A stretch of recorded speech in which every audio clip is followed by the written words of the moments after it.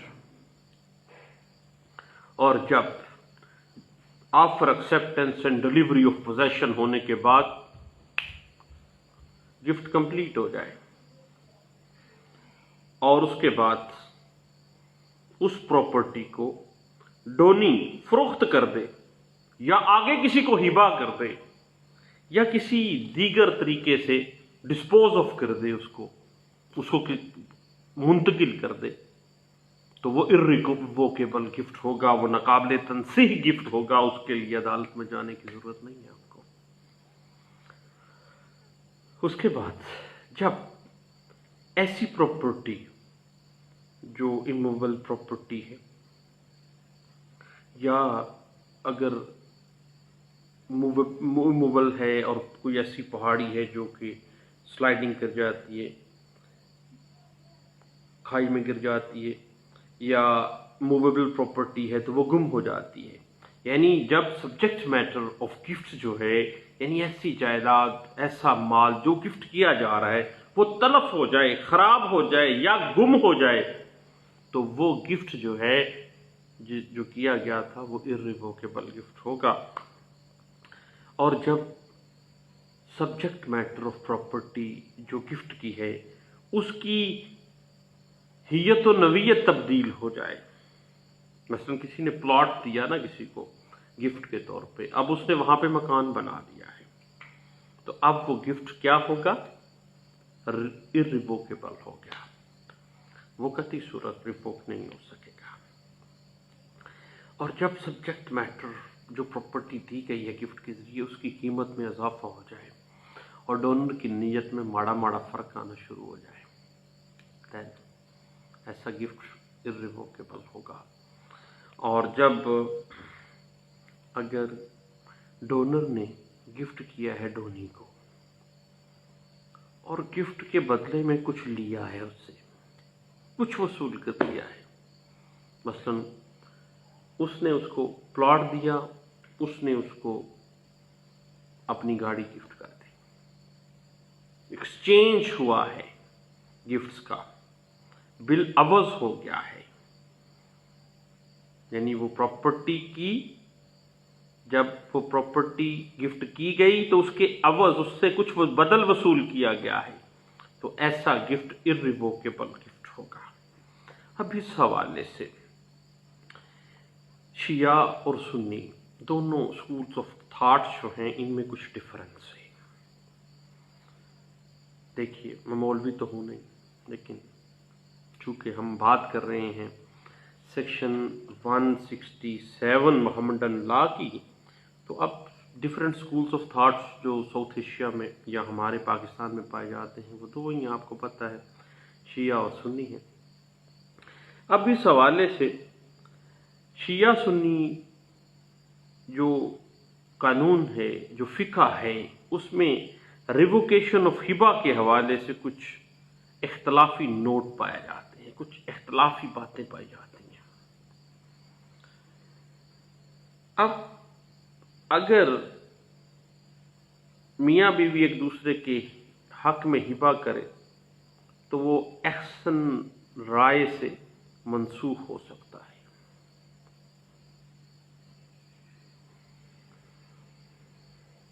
اور اگر ڈونر ہبے کی منسوخی کا اعلان کر دے تو عدالتی ڈگری کے بغیر ہی ہبہ جو ہے وہ منسوخ تصور ہوگا، کیونکہ اورل ریووکیشن دے دی گئی ہے. اس میں دونوں اسکولس آف تھاٹ کا کچھ فرق ہے. اس کے بعد جو ہبہ کسی بلڈ ریلیٹو کے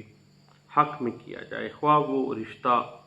محرمات کے رشتے میں آتا ہے یہ محرمات کا رشتہ جن کے ساتھ نکاح نہیں ہو سکتا، خالہ کا رشتہ ہے، پھوپھی کا رشتہ ہے،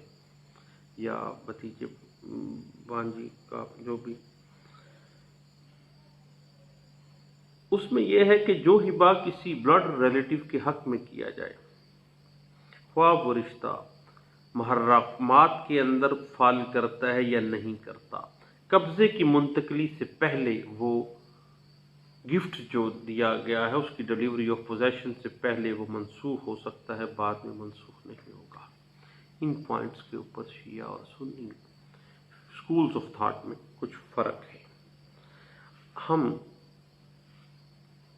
بعد میں انشاءاللہ ایک علیحدہ سے ویڈیو میں اس حوالے سے بھی کچھ بات کریں گے۔ اب یاد رکھیے گا کہ دعویٰ ملکیت بر بنائے ہبہ یا تملیک میں offer acceptance and delivery of possession اسی طرح ہی تحریر کیے جائیں گے according to the legal essentials of a gift, اور یہ ضروری ہے کہ یہ تینوں بیسک جو انگریڈینٹ ہیں offer acceptance and delivery of position back وقت رونما ہو۔ اگر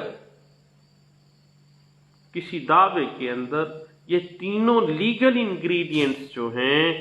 وہ بیک وقت رونما نہیں ہوتے، ایک وقت میں رونما نہیں ہوتے، تو یاد رکھیے گا دوستو کہ ایسا گفٹ انویلڈ،